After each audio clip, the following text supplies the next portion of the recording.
Welcome everyone. My name is Cesar Rodriguez Garavito. I'm a professor of clinical law here at NYU School of Law and the director of the Climate Litigation Accelerator at the Center for Human Rights and Global Justice at NYU Law. As some of you may know from previous webinars, CLX is a catalyst node for the climate litigation and advocacy space. And in addition to doing academic research and advocacy and co-counsel and litigation, we also curate a global community of practice of around 150 organizations from around the world, both research and advocacy organizations that are actively exploring new avenues for speeding up and scaling up legal action in response to the climate emergency. And one of our goals is to cross-pollinate ideas, to bring people together, to find gaps, to find unexpected links between fields that have thus far remained relatively separate, but that we think that can converge in creative ways so as to accelerate climate litigation and climate action. And today's event is all about that type of convergence, that type of connection. Both the field of climate litigation and the field of animal law and animal rights have a very, very robust constituency and also normative developments and even jurisprudence. But they have thus far remained relatively separate from each other, even though, of course, they both actors in those two fields share a concern with environmental harm, with climate, and the fate of the planet. Today, we will be discussing creative ways to find common ground between those two fields. And as usual, we'll do a 30-minute roundtable with our fantastic guests for today, that I will introduce in a moment. And then we'll open it up to Q&A from the audience. And then for those of you who are registered members of CLX's community of practice, there's a separate link to join a closed-door strategic conversation about how to move forward, how to push forward the ideas that will be offered in this panel. So with that, let's get started. And I'll start by asking, offering a prompt to each of our guests. And as I do so, I'll introduce her or him. And then we're hoping for relatively short answers so that we can go around the virtual room many times. And I'll start with Dana. Dana Bray is a senior litigation fellow at the Law, Ethics, and Animals LEAP program, what a great acronym, at Yale Law School, as well as the project manager for LEAP's Climate, Animal, Food, and Environmental Law and Policy Lab, which, by the way, is called CAFE Lab, another great acronym. Before joining LEAP at Yale Law School, she served as general counsel at Mercy for Animals and the International Fund for Animal Welfare. So Dana, I was wondering if you could get us started with a general question. What do you think people, practitioners, scientists, and other relevant actors miss or have missed in the connection between climate change and animal agriculture? The floor is yours. Thank you, Cesar. It's really wonderful to be here. Thank you for hosting this event. And like you, we're really excited about making these interconnections between the fields because we're all concerned about the same things and the future of this planet. So it's really exciting to be here. Thank you. And I think it's sort of a sad answer to this question, but I think what is really unfortunately missing for all of the actors right now is making the basic connection between animal agriculture and climate change. And I think this is in part due to PR efforts and lobbying by industry, which we'll talk about. We see a lack of political will, but the fact of the matter remains that this basic connection is just not always being made.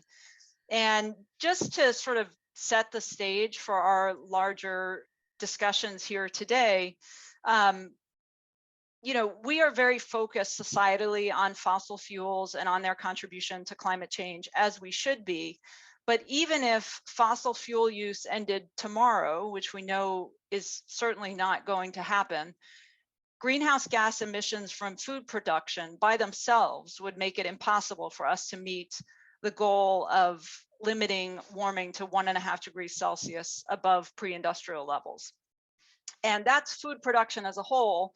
If we take the US as an example, 80% of all agriculture emissions are related to the production of animals and animal feed. So animal agriculture is a really significant player in the significant space of agricultural greenhouse gas emissions.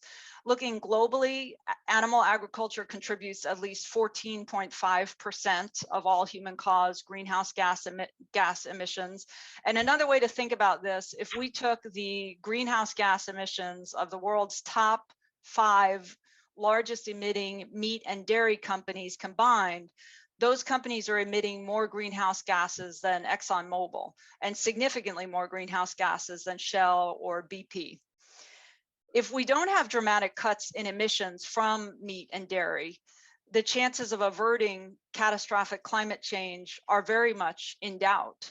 And if anyone's interested in learning more, there's a really excellent, it's succinct, clear report from the Institute for Agriculture and Trade Policy and Grain called Emissions Impossible, which is a really wonderful resource from 2018.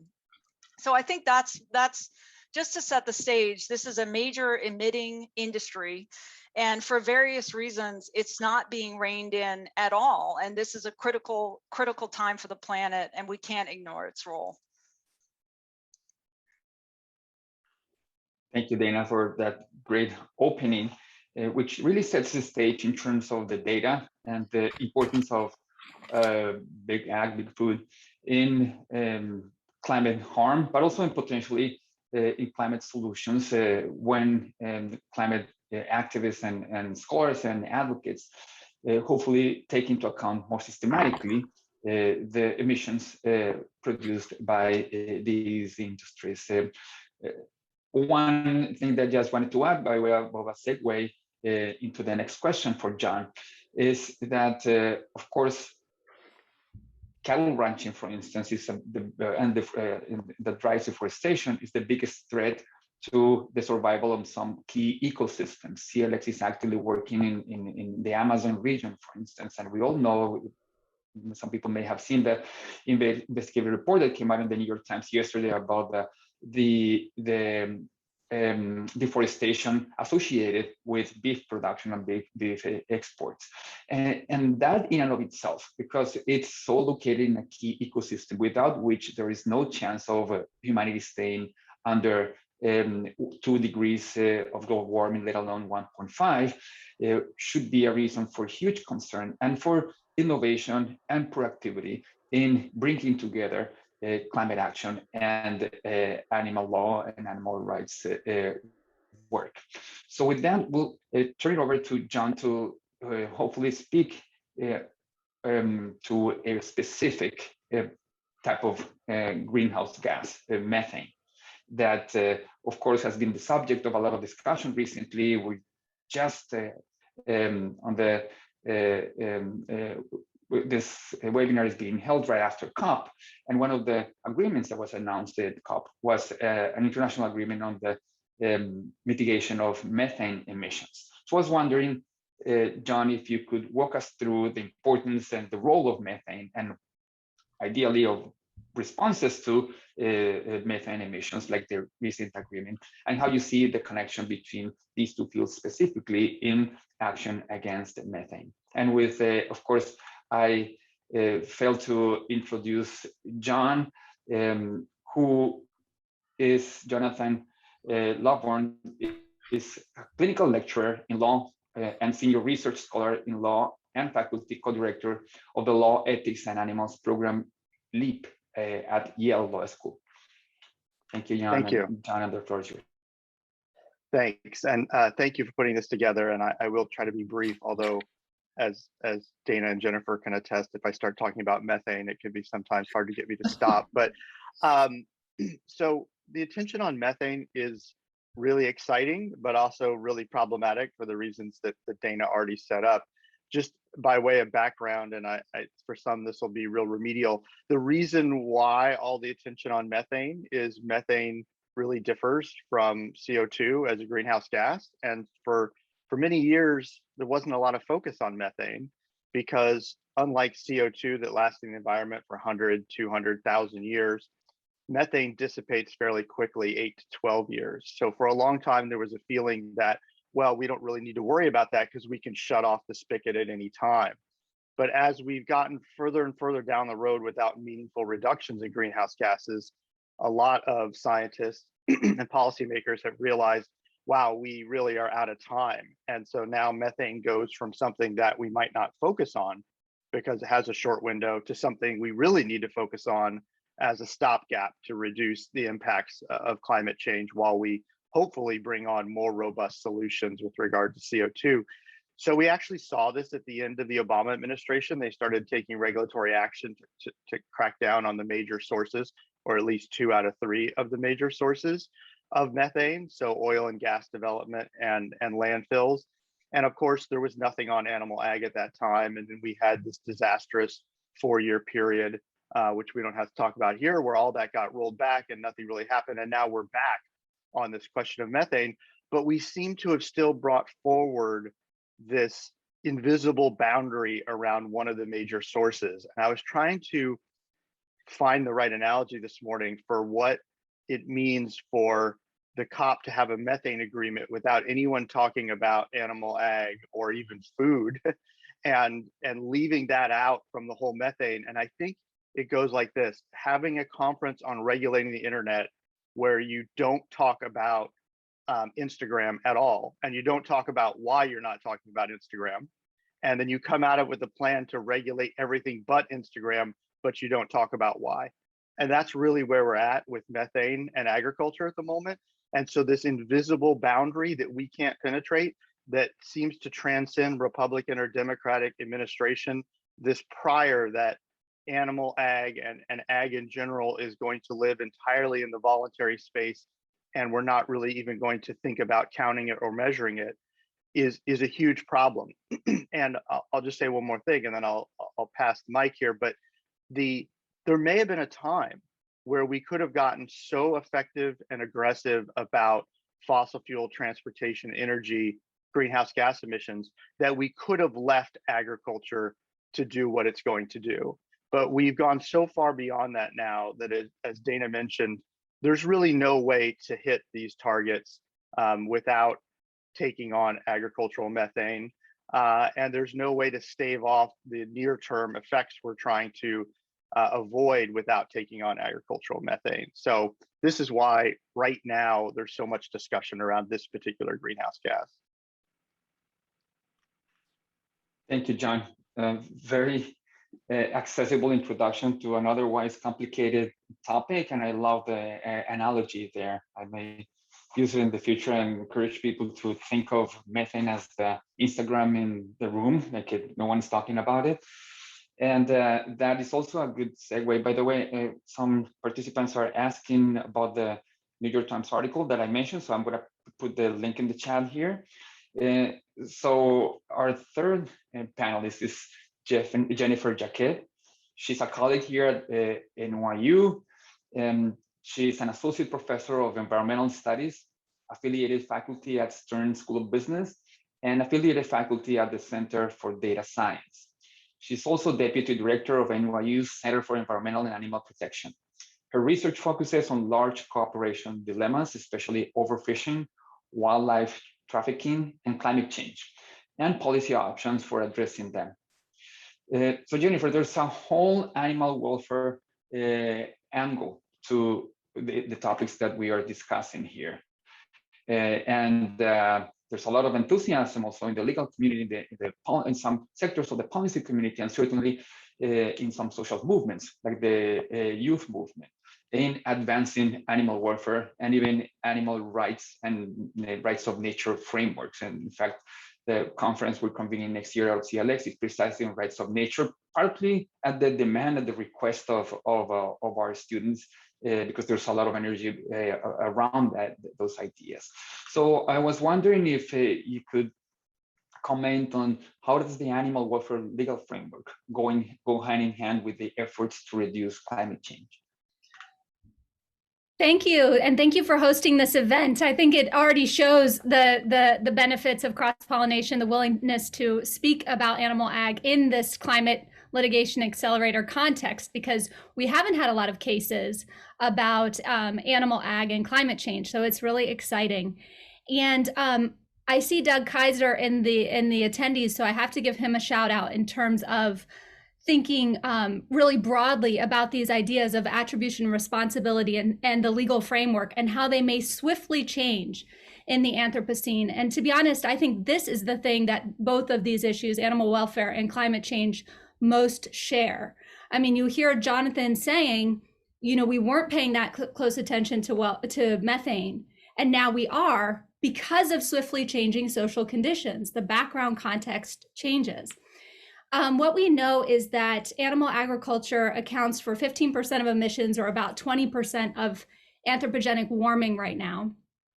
But we also know that it accounts for the vast majority of animal suffering.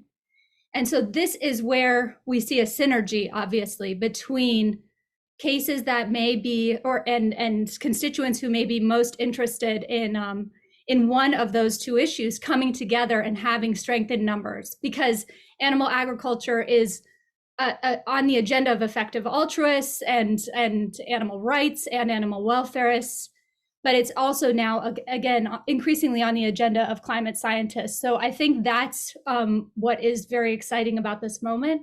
And one thing that I think in terms of frameworks could be interesting to explore is the traction that the animal community seems to have gotten in the mislabeling realm being applied to consumer-facing claims about animals and climate change, because there's already great groundwork laid there for humane washing, and the greenwashing also may follow. But I'm sure this space and students have a lot of ideas about the way in which we can get creative in terms of the legal frameworks. Thanks. Thanks, Jennifer. And everyone here has been fantastic in terms of time management. So we're doing well on time, which allows us to go into a second round and go deeper into some of the angles of this debate. And also, I would encourage you all to react to each other's points if you feel like it at any point. But I wanted to go deeper into the political influence of the industry. There's a lot of discussion about, of course, the fossil fuel lobby, being the largest delegation at COP just recently, but there's less discussion of the lobby from big ag companies, not just in Congress, but in other avenues and venues of power, domestically and internationally. And I wanted to ask Dana,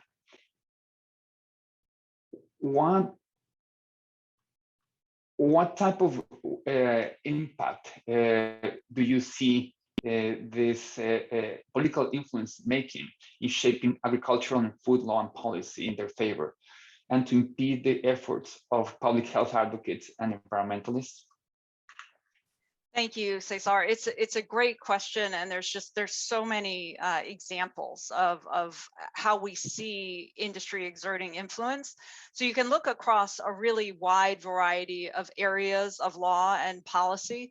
And for example, looking in the animal protection space, which is the space that I come from, we have laws that criminalize animal cruelty in all of the states, but most of those laws explicitly exempt from protection common agricultural practices. And they don't exempt those practices on some basis that those practices are not cruel or they otherwise don't meet the definition of cruelty.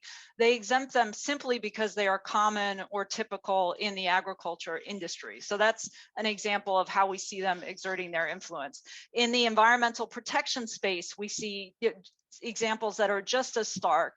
And in this context of animal agriculture and its contributions to climate change, look at the fact that most of the large factory farms in the United States are exempted from federal laws that could be used to regulate their emissions. So they're exempted from Clean Air Act, the Comprehensive Environmental Response Compensation and Liability Act, CERCLA, exempted from the Emergency Planning and Community Right to Know Act. So we see these examples in all areas. And one that I was just thinking about, which I think is just such a stark example of the exertion of power by industry and the sort of close connections to politics and policy. In the area of worker safety, all of us will remember that in the early days of the pandemic in 2020, slaughterhouses became hotspots of outbreaks, and workers were dying and workers' families were dying. And the former President Trump issued an executive order ordering slaughterhouses to stay open during the pandemic. And in his remarks about the order, he purported to shield, that he said his purpose was to try to shield the companies operating the slaughterhouses from liability for these harms that were being caused by staying in operations.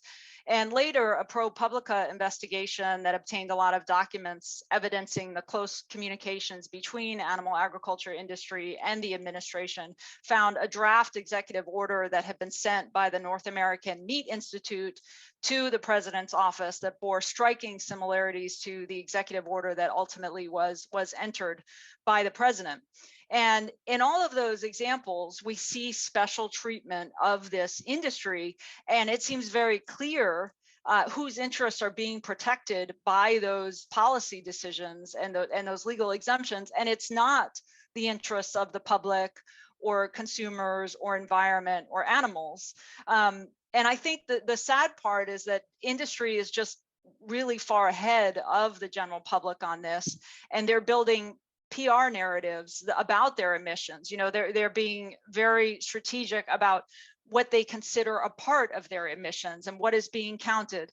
And they're putting out a lot of messages about how they can be trusted to voluntarily control their emissions. And this is all done through vast PR and lobbying machines. And Jennifer has written about this really expertly. So I think we can get into that more with Jennifer, if you'd like. Yes, why don't we, just to keep the flow here. And also, I wanted to encourage us to move into the space of solutions and responses, because Dana's question to Jennifer also refers to who the key actors are. And so who is it that is influencing policy, but also Jennifer, the question, just to broaden the question a little bit more, is what type of countervailing forces do you see emerging or already consolidated that are effectively pushing back against not only political influence by the industry, but pushing for the convergence between animal welfare and climate action? So I want to give a shout out to a talk that I saw by Mayana Lawson, who was doing, sort of ethnographic or content analysis work in Brazil. She gave a talk in our department about that was very eye-opening to me, to understanding the politics of the geopolitics of a challenge to science. So she said, in Brazil, we don't have really large oil and gas industries. So we don't have climate denial outright. What we have is a very embedded meat and dairy industry that will prevent any discourse about the relationship between beef and dairy and climate. And this was, over 5 years ago. And now, you can even see JBS shifting on this point. But to me, that it really put a light went off in my head. And I was like, oh, yeah, of course, denial and scientific and the power is geopolitical. So in New Zealand, where we have Fonterra, one of the largest dairy companies in the world, you see a carve out explicitly for methane in their NDCs to Paris and beyond, because of the political power exerted by Fonterra and the importance of that industry to the economy, these rhetorics that we live in.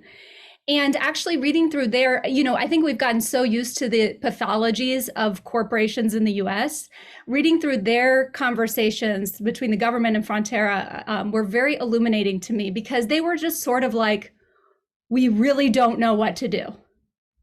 We don't know what to do about methane. And the government was like, okay, but we really should be addressing this. And their back and forth is much more, I think, candid and kind of, you sense an industry with their back up against the wall, much more so than you do in the US context, where there's a lot of facade PR companies, as you mentioned, Dana, et cetera.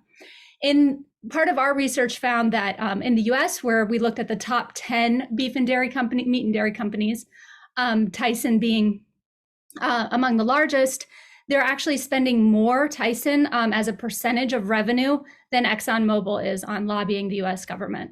So this is an incredible amount of flex and power by these industries, and they're worth looking at how they continue to have such a strong grasp, I think, on US decision making. Thank you, Jennifer. And just to follow up quickly, if you had to come up with an analogy, not necessarily as good as John's, about what the industry looks like, does it look like tobacco, like fossil fuel lobby? In my own experience, litigating against big ag is as or even more risky and high stakes than litigating or negotiating with extractive industries and big pharma, for instance. And that also, I think, is lost on most of the public. No one would think that the big ag companies, Cargill or JBS you mentioned, or even junk food producers are as organized and as aggressive. So what would be the best analogy that you could think of? I don't know if there is an analogy. I do feel like they're in a league of their own in terms of the grip that they have, at least on American culture. Even if I think big pharma may play dirtier, but that big ag has just more sort of innate support from the American public than even big pharma. And that all just presents new challenges. I see a continuity, of course, between all these cases, between asbestos, radium, tobacco, plastics, and of course, big oil and gas and agribusiness. But they each have kind of distinct properties, and they're operating in different contexts. One thing that happened for beef and dairy is they were caught a little bit off guard with this livestock's long shadow report, which was an international report by the UN in 2006, and kind of took the conversation out of the US context, I think in an amazing way, and put them on the defense in a way that they weren't prepared for. And it just shows you again the way that this, attribution responsibility can swiftly change in the Anthropocene in very promising ways. And the conversation's more international now than it's ever been. And it's hard to have that same chokehold, I think, on discourse. Thank you. And I think that both Dana and Jennifer have brought up very powerfully the transnational connections of the industry. They are, by definition, transnational actors. And in fact, they do wield considerable political influence elsewhere. In Brazil, for instance, as some of you know, the pro-Bolsonaro bloc is called the Triple B bloc. The translation would be bullet, Bible, and bulls and cows. So that's the big, so it's a sad acronym, but it is pretty accurate in terms of the political backing of the ruralistas in northern Brazil that are behind this type of political project that's taking over in Brazil, at least for now. So John, staying with the issue of actors, key actors in the world, or in the effort to mitigate methane, who would be the key actors, both pro and con? So, I think of it in terms of emitters, regulators, interested parties. The emitters are pretty well known, the major animal agribusiness firms. I think one of the big questions, moving more towards a tactical footing, is where should the effort be made? Should it be at the multinational level? Should it be at the national level or the subnational level to try to do something about this regulatory gap? And I honestly don't have the answer to that. And I think it's something we need to fully explore and interrogate. There's been a multi-decade effort to do something about the US EPA's absence from this area. The most recent activity in that space is another petition under Section 111 to list methane from wet agricultural systems under Section 111 of the Clean Air Act. There was a similar effort about 10 years ago on that. But you know, the pro case about working through that existing regulatory framework is, as we see more and more of a regulatory crackdown on methane from oil and gas and other sources, sooner or later, those sources are going to say, wait a second, why are we taking the whole regulatory bill here? Why isn't animal agriculture in the room? So in a very strange way, big oil might be someone that would help on this issue because they don't want to end up holding the entire bag.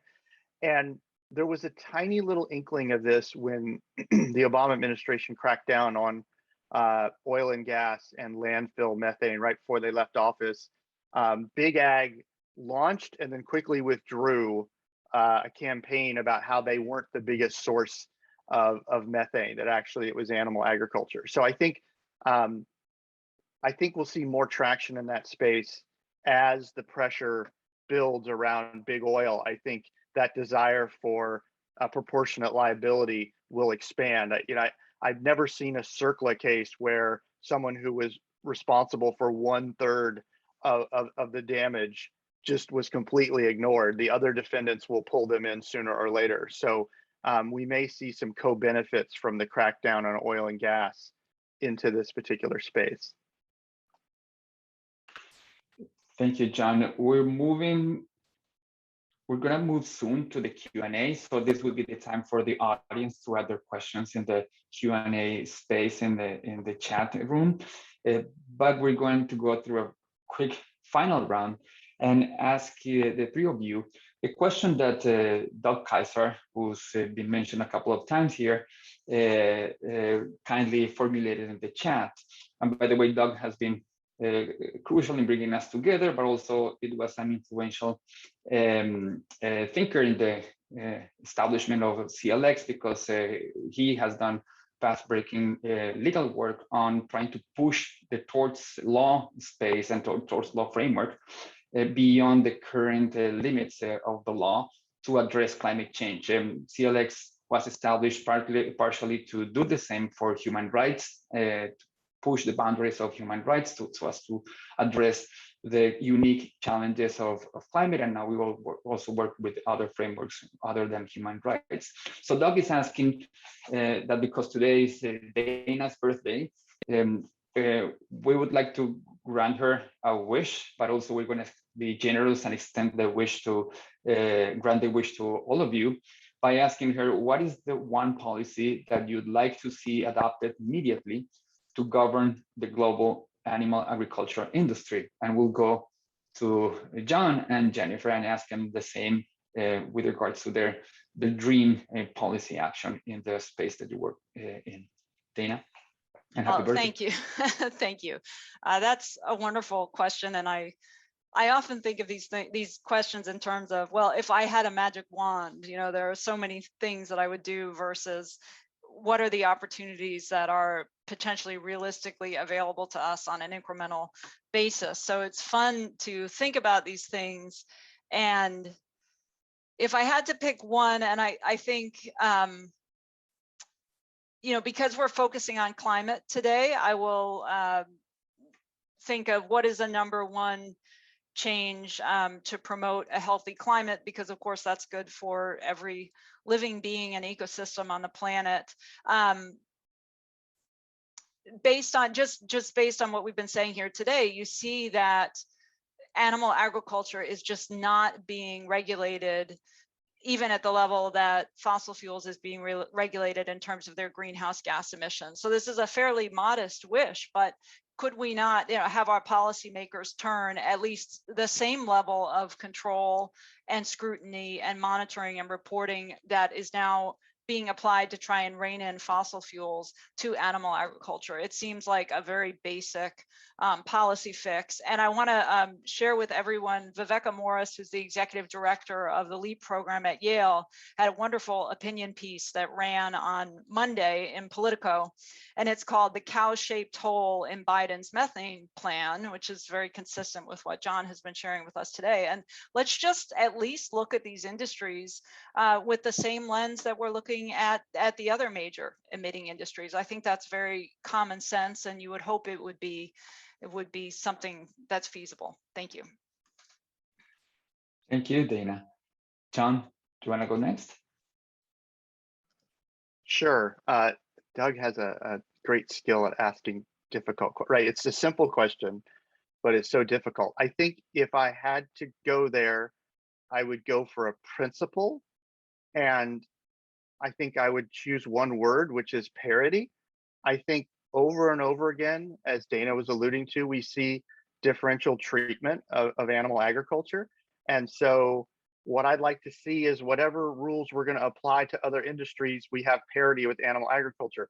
So let's get rid of all the exemptions on unionization and labor protection for the workers in these facilities. Let's get rid of the exemptions that allow you to torture and abuse food animals in ways that you'd never be allowed to torture and abuse other animals. Let's stop ignoring the greenhouse gas emissions from these facilities and treat them the same way we do other emitting industries. So I think that one concept could take us a long way to addressing a lot of the problems that we've been talking about here today. Thanks, John.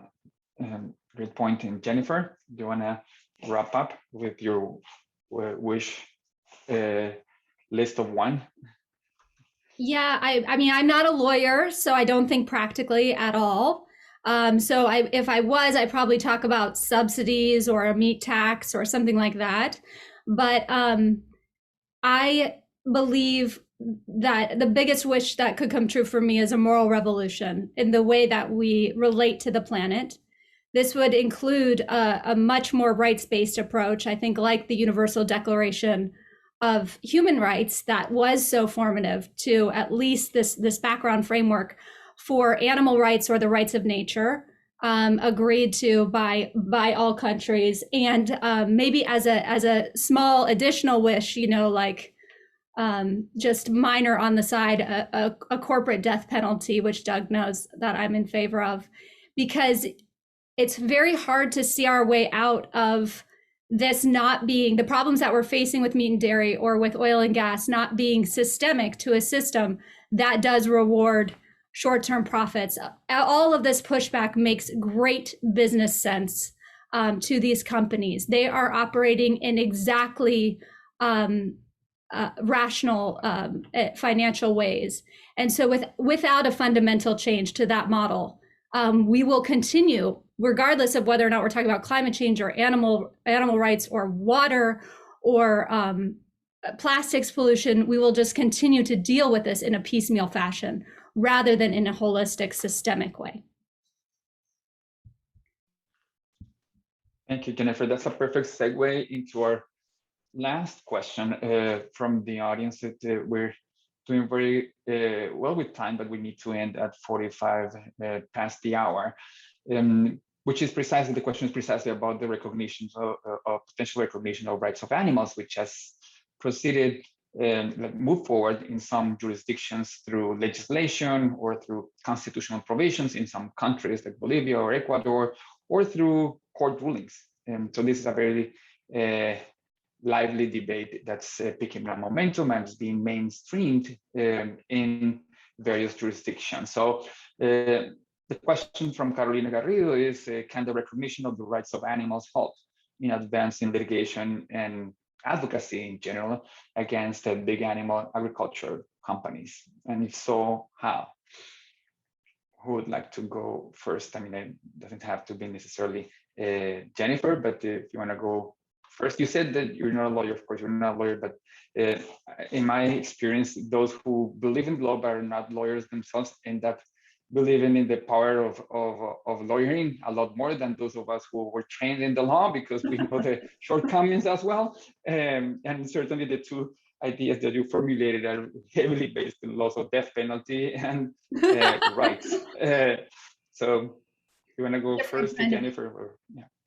Yeah, I mean, I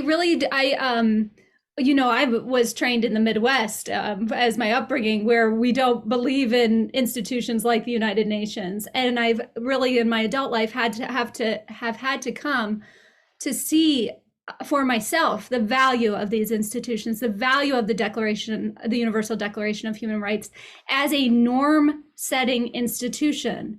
So people are like, oh, the UN has no teeth. That's not what the UN is. It's about coming to universal principles of the human society that I find very, almost spiritual, like that you would think that this could happen. And so I think the way in which these recognition, not just of the rights of animals, but of the rights of nature, can help is by changing the background context, by changing the norms, by changing the dispositions of juries, by changing what is acceptable relative to an international global standard. And that's just, again, not my lawyerly view of the world, but as a citizen of the world. So I would find great promise in that approach, and I'm really excited that your next event will be around rights. Thanks, Jennifer. John, do you want to go next? Yeah, I spend a lot of time thinking about this question, and I'm of two minds about it. I think the answer is unequivocal. Yes, it will help. But one of the things I think we grapple with, especially when we talk about rights for animals, is I think the animal agriculture problem really points this out, which is the degree to which society and corporations are willing to disregard rights in a systematic way. So, we look at the animal agriculture system and think, oh, well, animals have no rights in that system.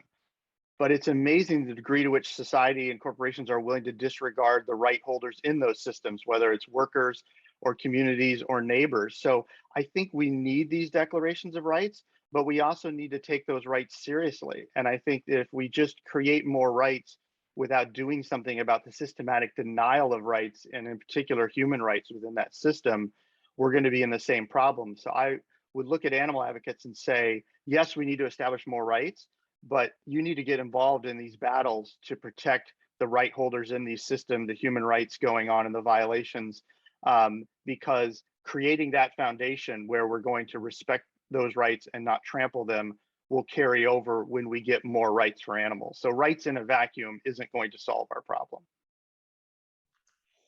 Thanks for the word of caution, John. And Dana, do you want to bring the event to a close? Yes, thank you. Those are great responses. And I would just add that, of course, yes, greater recognition of animal rights would be helpful. But on the timeframes that we are working on in this critical decade for climate change, when we see the timeframes on which we might expect animal rights to be recognized in society, and I am optimistic and fully supportive of those efforts, it doesn't seem like the best tool in our toolbox when we could be going after, as John says, working with existing rights holders or trying to put common sense protections in place that don't require that boundary pushing. Thanks, Dana. And as always, this will be context specific. So there are some jurisdictions that are very ready for this type of litigation and advocacy. The US is particularly, as we all know, particularly impervious to rights language and even human rights language. So let alone animal rights and rights of nature language and frameworks. So this may very well entail different approaches in different jurisdictions. So with that, I wanted to thank all of our panelists, roundtable participants today for a fantastic conversation. I'm sure that there's a lot of food for thought for all the participants and also for the many viewers that we hopefully will have once the recording is posted on the CHRDJ's and Center for Human Rights and World Justice's website under CLX, under the CLX tab. We will have a final event in December on a major case against the largest, what would be the largest heated oil pipeline in Africa.